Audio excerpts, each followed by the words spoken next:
Ladies, gentlemen, and others, my name is Dan, the voice behind Hokkaido Dan, and guys, we are finally here! It is time to say that we are looking down that tunnel. We have been on this tunnel track for over 666 days now, but we can finally see the light at the end of the tunnel. That is RWBY Volume 9, because guys, we got ourselves a new trailer, the release date, as well as some behind the scenes information I haven't discussed yet.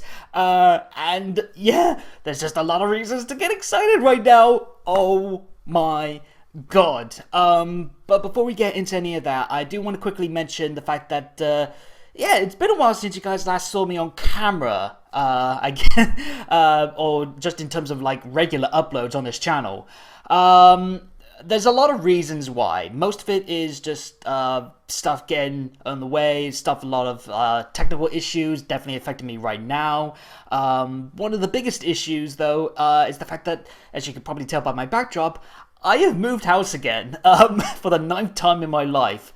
That is a lot. But yes, just in the past week, I have moved house. I'm still living in Spain, but I've just moved to a new place. And that has been a process that's been going on for months now, and it unfortunately has made things difficult for me in terms of doing content, as well as some technical issues with my laptop that I use for video work. So there's just a lot been going on, and I will have an update video regarding the channel either next week or this week. It all depends really on how busy I am still doing moving house stuff and getting my bedroom sorted. But yeah, be on the lookout for that. It should be coming up soon. I apologize for the lack of content for the past couple of months, but I promise you, for reasons that are obvious here and more, there's a lot of stuff that I'm working on that I cannot wait to share, so be on the lookout for that. But enough about me, let's talk RWBY. RWBY Volume 9. Oh my god, I can't believe the fact that we're now here, because it's been over 666 days, I think, since Volume 7 ended, and... No, Volume 7, Volume 8, sorry. And this hiatus has been rough, for a lot of reasons. But in terms of just like strictly RWBY itself, we did have some clips from Rooster Teeth, from RTX 6 months ago, and we've obviously had Arrowfell, we've had Ice Queendom to like tie us over, but in terms of the next volume, we have been starved for so long, and it's so good to know that not only do we have the trailer, but we also have the date. It is coming February 18th, so only 3 weeks away now. That is crazy to think that we've gone from like 2 years, I think, of nothing in terms of like the next volume to suddenly, 3 weeks away. What? So yeah, that is a big thing as well. Another big thing that was also mentioned with the release date information is Volume 9 is going to be streaming exclusively on Crunchyroll. So it's no longer going to be a Rooster Teeth site exclusive alongside Crunchyroll. It's going to be strictly Crunchyroll, which is big, for like, obviously the main reason is like it's going off the main site, but I do understand like the main cause of it is like, for the most part, it's trying to expand the audience. You can't really like grow an audience when you're on such a very niche website like the Rooster Teeth website. So this is the best way to continue the series growth and help it maintain itself by getting new audience in, new viewers, and all that jazz. So I think this is the best move for that. I'm sure we've been promised more information later on, so I will probably discuss that in what's going to be a breakdown video that I'll do separately. So this is just going to be my fresh reaction, and then I'm going to do like a big breakdown video of everything that I see, all my theories that I'm having, and any of the additional information that maybe would have come out either by tonight or tomorrow alongside that. So be on the lookout for that. Hopefully, again, tomorrow, but this is just strictly my fresh reaction. So this is going to be wild. So we've had some screenshot teasers from the RWBY as well, like all the leading lady voice actors and Eddie and all that. So we've had a little bit of sampling already from what this trailer is having, but this is the first time we're getting into a big trailer. So I just want to get into it now. what on earth does this trailer have in store? It's only 1 minute 44, judging by the Crunchyroll dubs upload that I've got here. So let's just get into it. Oh my god. I'm about to watch the official trailer for Volume 9. This is going to be wild, I can already tell. Yeah, for the first time regarding like a big Volume 9 update, count it down with me. 3, 2, 1. And we are go. Am I? That's what we want to know. We're in a fairy tale. Fairy tale indeed. Look at this place. Fell from the sky. This is wild. Blake and I got caught by and you caught your arms. Oh my god, I'm flipping coughing in the first part of this. What on earth is this volume gonna be? Yes, that. I just saw like a mice army. Whoa! Raccoon! Tell me, What? This music! to the tree. We want to go. What is a flipping jazz party band going on here? I sense a butt approaching. know how to get to the tree. Okay, first off, I love that panda. Go to the tree. Jeez, look at these visuals, look at these backdrops! This is far beyond anything we've seen in like Volume 1 era. This is easily the most stunning volume we've had. Oh boy, this is where the dread comes in. Yo! That looks... Oh god, I don't like heights. So, Yo! Classic RWBY! You seem to be. Oh, there's gonna be some mental warfare going on here. Oh! You! Who are you?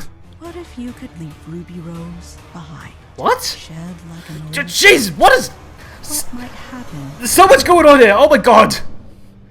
Leave Ruby Rose behind? if you don't? Jesus Christ, this is foreboding. And there's the date. By the way, I love that logo. I imagine that's like what they're gonna have for this volume. Oh my god, that went by quick. I'm just gonna jump straight to another rewatch because I need to like am really I? more process what's going on here. I think we're in a fairy tale. Again, Let's I do agree more with Blake. This is definitely a fairy tale. Look at this place, like big ass mushrooms. Ruby made friends with a tiny mouse. The strangest visuals we've ever seen. Like a flipping mouse army. You got your Toy arms soldiers by stealing. Raccoon riding on a purple wagon filled with I love Yang's I don't have Yes. a care face. She's just got a fantastic face and great delivery by Barbara. This place, this is... we saw that in the screenshot. That gave me Mad Mob vibes from the Teen Titans. Believe the tree can get us there. I sense And I love that part. I love the visuals on the treasure cat, the way it like molds itself together. That lotus leg is beautiful. This is beautiful. from me. It's crazy to think that this is a volume that is going to be like such a mental attack on our heroes, but it's so beautiful as well. This looks interesting. A rickety bridge. Like, oh, this place is going to be so random. This is going to be a big volume for Ruby. This is going to be the volume where she really starts to get mentally tested. Especially with stuff like that and her. That strange armored woman. I'm just processing now. We didn't see Jean at all in this. Yeah, I'm not seeing him at all. And they're talking about like what leave Ruby Rose behind, cast like an old something or other. I didn't quite catch it. And then Ruby faints. This is going to be Ruby's biggest volume yet, by far. I'm talking both in terms of the series and the character.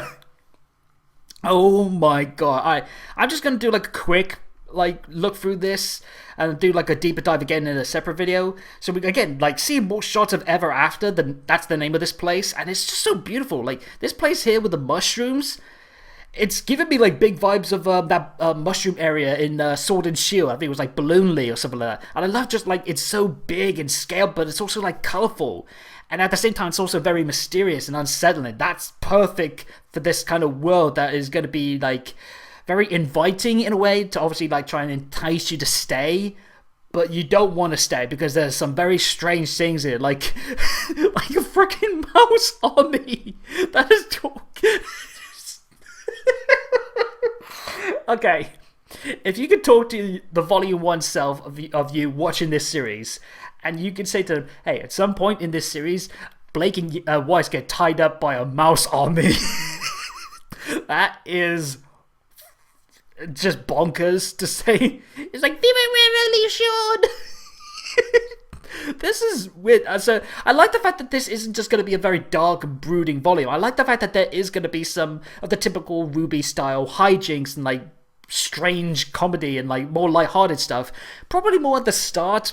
And then as things start to unravel and we see more of the dangers in the after, that's where it's going to be like focusing more on the very serious, like, this is going to be a mental warfare volume. Like, the biggest enemies aren't going to be like the physical ones, even though there does seem to be some very intimidating physical threats. The threats in this volume is going to be all up in here, and especially for RWBY. But you've got like toy soldiers and figures in the background. It's like, this is a fairy tale setting, but almost like a toy box as well. And again, I love this blank expression on Yang's face. She just does not care for this place at all. Like, trying to process. I'm not going to process the fact that my arm is stolen by a raccoon that can apparently talk as well. I don't know if that is a because this feels like a mixture of Wonderland and like the classic Norse mythology, because we got an Yggdrasil tree, I should say, in the center that is seemingly our target to get away. Because it feels like this is following on from that fable that Osmond said about the girl who fell for the world and then found herself able to escape it, and then realized that the person that she is now is different than the person that she was when she fell. So this whole place is going to be like testing your character, testing who you are, like who you are as a person. And obviously that is going to cause a lot of stress for RWBY, for Weiss, Blake, and Yang, for Jean, who we do not see in this trailer. We see Neo again, it's the same clip that we saw for the last trailer. Yeah, this raccoon is cool. I like it. He's very, like, I think he's going to be like a very playful and shifty kind of character. I'm just looking at the background. So he's got like glass, kind of like figurine. It kind of looks like an Elysian paladin, so to speak. And then he's got this pink rabbit in his hand and a like a spyglass. Yeah, I'm guessing maybe he's like a collector, and he picks up all these different items that have fallen into the Ever After, and maybe he tries to like sell it off to inhabitants of the world, even though inhabitants seem to be just toy box figures or like different creatures, I guess. I just want to see in this shot here with the like checkerboard pattern, which again made me think of the Mad Mod episode in Teen Titans, where he just like plays around with the heroes, like warps reality. I just want to see who's in the background in this shot. Give me a second. I want to try and go frame by frame here. Oh, it's toy soldiers. Okay, so RWBY's like chasing after the Cheshire Cat, and they're being chased by the toy soldiers, which I'm guessing are being controlled by that armored woman that we all think is like the Queen of Hearts XP. And then we got RWBY playing chess with, I'm guessing, like the King of Hearts, like the little figure opposite her. Get a closer shot, because we do see him later on as well, but I want to see a closer shot here of like the... Yes. Oh, God! It's a chessboard with the little Weiss, Blake, and Yang that we've seen, and Little as well, from the screenshot. So that's interesting. Huh. So she's like having to play magic chess and said, Harry Potter. Opposite the king. I'm guessing this is like a test to try and get into like further in Ever After or something like that. This is cool though, because I think this is going to be like one of many tests of RWBY's character in this one, in her leadership skills. Can she lead her side to victory without sacrifices, without hurting her friends, obviously, and her teammates and all that.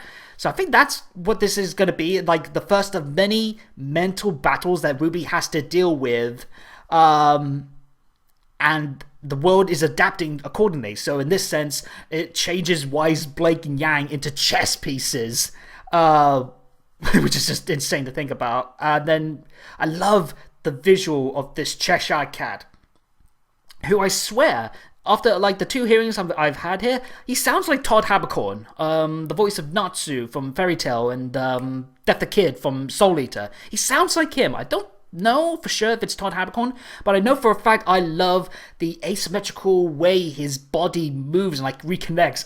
I love the butt pun. You know me, I love puns. I love that pun. But I love the way its body like connects back to each other, the very unnatural way. Like, this is so unnatural, this whole world, and no visual will better represent that than the Cheshire Cat connected itself via like purple and blue diamonds. It is weird. Again, we see more of Blake in that, dealing with the vines. I love this setting of the Lotus, like, I don't know if it's like a party or something like that. It's like very fancy dressed up, like with the vines on the pillars. And we see like toys, more toy figures like around the area. Can't see anyone else of note other than obviously Ruby and the Cheshire Cat. And I'm guessing the others are in the hood. They look like stalls or tables down there. Is this like maybe where we have like the merry and birthday stuff, like the tea party with the Mad Hatter and the white hair? Maybe. Again, I just love the visual. Like, this is a fantastic shot here of Ruby and the Cheshire Cat on the lily pad moving towards this Lotus like area. This is going to be such a feast for the eyes. I cannot wait. And again, speaking of feast for the eyes, this colourful backdrop that we saw from one of the screenshots with the Cheshire Cat in the background. Again, more of Yang just not having any of it. And then we see like this leaf pile that we saw from the last one. And then Yang on this bridge. Is this like a proper location, or because a lot of us have seen like these clouds in the backgrounds of some of the screenshots, and we saw it later on with Ruby with the younger self. I wonder if this is like a mental scape. So like it's cloudy because like your head feels cloudy as it's like all like warped and like you're dealing with so much on your mind. You feel cloudy, and the Ever After is like shaping itself, like twisting its visuals and setting as it starts to play games like mental warfare on the characters. And in this sense, Yang. Don't really know what the symbolism can be from a bridge. Maybe it's like, because we see Blake in the similar kind of cloudy setting later on. So if that's the same place and they're together, if that's the real Blake, I should say, I guess, or if that's the real Yang, maybe this is, trying to think. Is this like maybe Yang, because of the gap in the bridge, maybe she has to trust those on the other side to be there for her to reach out and bring her to safety? And then maybe in that sense, the people that she sees on the other side goes from Blake to like the rest of the team, like Ruby, Weiss, some of her friends and that, but also like maybe Raven or Adam. We see them. And it's like Yang has to like not shy away and like close herself off again and like be open and like open herself to anything that her emotions can be dealt with. So she has to basically reach out, and maybe it is Blake that she reaches out to, and that will bring her to safety, maybe? I think that's what I'm guessing just from this, because I think there is definitely some purpose to her being on this bridge, the big gap in between, and I think with all the mental warfare that this volume is going to have on our heroes, I think that is going to be it for Yang, maybe. Where she has to fully open herself up, open her heart to others, and not fear being hurt again by friends, family, and anyone in her way, because she's obviously dealt with a lot of pain, and she has to like her whole thing is like take damage and fight back. But maybe this is now her trying to like not just take it, like be welcome to her again, like take whatever light comes at you, but always make out connection to others like Blake and others. And who knows, maybe this will lead to the kiss scene that a lot of us want. But that's just like my random theory that I just had here, just from this one shot, which again, there's so much that you can unravel from this. Then this shot here with Ruby faced with Ruby, young Ruby. This is reminding me of also that Ruby Chibi skit with Chibi Ruby seeing young Ruby. And I think this is like the purest visual that can represent what this volume is going to be for Ruby. It's Ever After trying to break Ruby's spirit, trying to break her heroic will, the spark in her that is the same girl as she was as a kid that wanted to be a hero to help make this world a better place. But she's racked with all these guilts and like pains and miseries and self-doubts about herself because of everything that happened at Atlas, all the mistakes that she made, all the people that she's lost. and she starts to doubt herself, and the world ever after is affecting itself as a result, and it's starting to test Ruby. And this is the volume that many of us have wanted, where Ruby finally starts to develop and show that, yes, this is who she is. She is the bright spark of hope, but it's been tested. It is earned. It is a bright spark that has been earned through trial and error and bruises and hardship, and she's not shying away even the darkest of moments. So I think that's what we're going to see a lot of in this volume, especially for everyone, but especially for Ruby. This shot from Neo we've seen in the last one, but this is, I think, the first time we see for sure that she changes into Ruby. I think she's going to play like a wild card aspect, so she's going to be like more outside threat, while the mental threat is ever after and all the other creatures. So I think she's going to play like a very outside role, and maybe dealing with some of her own like fears and damages. Like she's dealing with the anger and like pains, dealing with Cinder and the death of Roman. I think there's going to be a lot of that for those characters. And then obviously we got the shot with Penny, and then this armored woman that a lot of us are thinking is the Red Queen. We don't see anything more about her. The fact that she's just like very armored up, but she's seemingly like blacksmithing. So I'm guessing she creates her own armor through maybe stuff that also has fallen into the ever after. That's the thing. Maybe she's got like pieces of Penny's sword, or like broken bits of Jean's sword. Like all kind of stuff. I'm fascinated to see what she's like, and also what she looks like, because a lot of us have been wondering, does she look like Pyrrha? Does she look like Summer Rose? Is she just this Alice proxy in this world? Does she look like that, or something or other? We don't know, but they're definitely purposefully keeping her in shadows, so to speak, for that big turn when we do see what she looks like. I think there's a reason behind that. Yeah, sorry, my throat's a bit choppy here.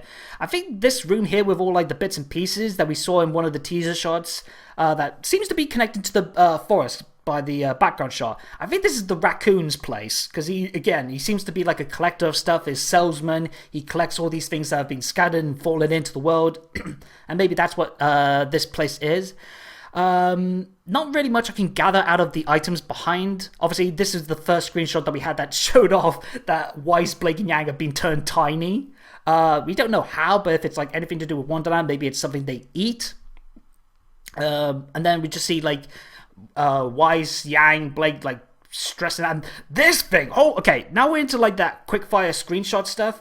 This bug thing is freaky as hell. And he's got the 3 eyes that were in the leaf pile. Okay, so this is the thing that's in the leaf pile. Okay, so it's not the Cheshire Cat. It's not someone else that we kind of know already. No, this is like a monster. So is this like... is that maybe Ever After's version of a Grimm, perhaps? I don't know. It's kind of hard to really make out much of him on that.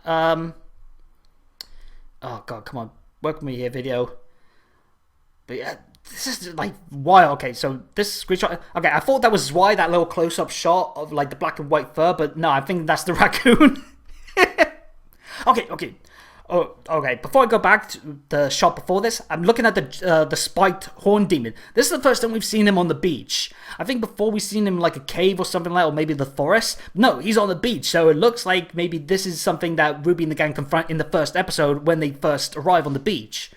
So I imagine like people thinking this is the Jabberwocky proxy of this world. So I guess maybe he's like going to be another like all-around volume-long threat, maybe like in the same vein as the Hound.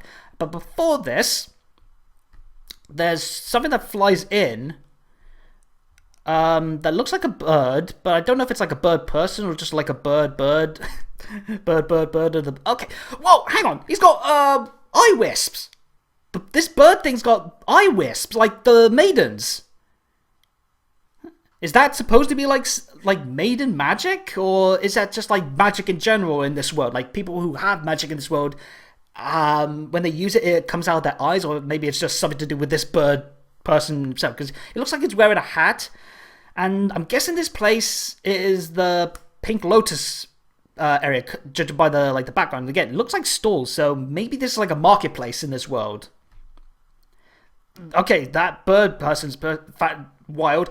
So is that shot of Salem. I love the sketchiness on that. That is very like traditional, like classic anime, scary visual. That, and I want to say that's not the real Salem in Remnant. I think that's maybe like a visage or like some more mental warfare that maybe is like trying to scare RWBY. Okay, so this is from the chess battle. Because the king flips the table. Okay, so it looks like he loses, and the poor Weiss, Blake, and Yang get flung off the table.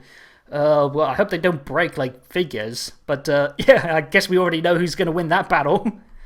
And speaking of battle, like, Yang punched the Horn Demon, and then we cut to this shot of... okay, no, this is a chess piece. We see here with the white... going up against the Red Knight here. So yeah, this is like the chess pieces actually fight. That's cool. Again, very much like Magic Chess, like Harry Potter and that. So I like the little cute face as well. That is very sweet. Then, yo, that weapon looks sick. That's like an axe, like very rusted. It's got a trigger. Even in the Ever After, every weapon is also a gun. Oh god, but that is a cool looking weapon. I want to say, judging by the color and like the stuff that's scattered around, I want to say that's the Queen's. So yeah, I mean, an axe works for her, you know, off with your head. That is interesting and kind of foreboding. Oh god, especially with that close up. And speaking of close up on this white creature running. We already just see its legs. Alright, trying to pause it just right. What on earth is this? It's like a dog. Is there like a dog in this world? But this Chetho's got like long ears. So is it a rabbit dog? Try and go back a little bit. Try to see like more of its legs. Something like that. It's trying to hard because it goes by so quick. Is that a foot on his back? Is someone riding it? That looks like... Is that Jean's boot? That looks like Jean's boot on it. It kind of looks like... Yeah, it looks like someone's riding it, and it looks like Jean's boot from, like, his Atlas attire. So is that our only shot of Jean? God damn it. So he's riding a rabbit dog? I guess he looks like a rabbit dog. We see the knight cracking... So I'm guessing that's from him losing that fight. And then Yang's closed her eyes and like storms behind her. I'm guessing she's focusing. Again, mental warfare. She's trying to calm herself. She's trying to think and focus her mind. So yeah, I think that's like one of the many mental warfares we're going to see in this. And then I think the rest of it is, yeah, we see Blake go past the vines. We saw that last one where they see Ever After for the first time. Weiss is crying. And then we see the shot of... RWBY fainting as the dialogue is talking about leaving Ruby Rose behind. So is this like now the Queen? I'm guessing this is the Queen Heart speaking, or Alice or whatever.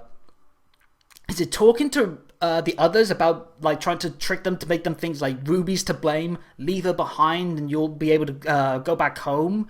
Or is she talking to RWBY and that's the start of all the mental warfare? This is going to be a big volume for RWBY especially, because this is where we start to see those self-doubts and all the tricks of the trade of like trying to break her spirit really start to get on her mind. And obviously she faints, so I think that's when things start getting really interesting. But yeah, oh my god. Wow, I went on a long rant for a barely 2-minute video, but guys, that is it. That is the Volume 9 trailer. Oh my god. I can't believe we are finally here and now 3 weeks away.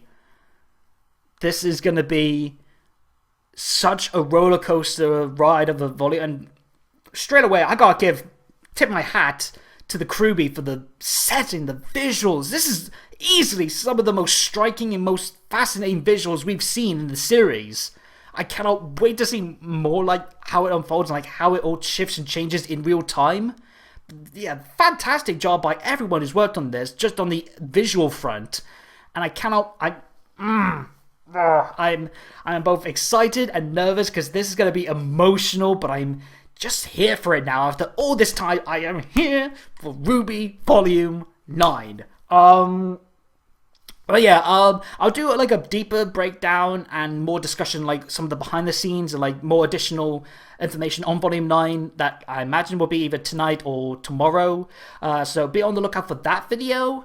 But for now, I'm going to wrap this up because I need to see what everyone else is saying online. But yeah, fantastic job already, RWBY. I cannot wait. I cannot wait for Volume 9. But you guys at home, let me know what you guys thought about this trailer and everything that I've discussed in the comments down below. And while you're at it, hit the subscribe and bell buttons. Tick the notification box to make sure you get every video from me as they drop. And even though it is a bit of a wild place in itself, do follow me on Twitter at @ThatKaitoDan for more on anything to do with RWBY, updates on the channel, and more. But until next time, oh my god, guys, we're almost here. We have our heading. There's the light at the tunnel. Let's go for it, shall we? I'll see you guys next time. Have a good day or good night, and peace out.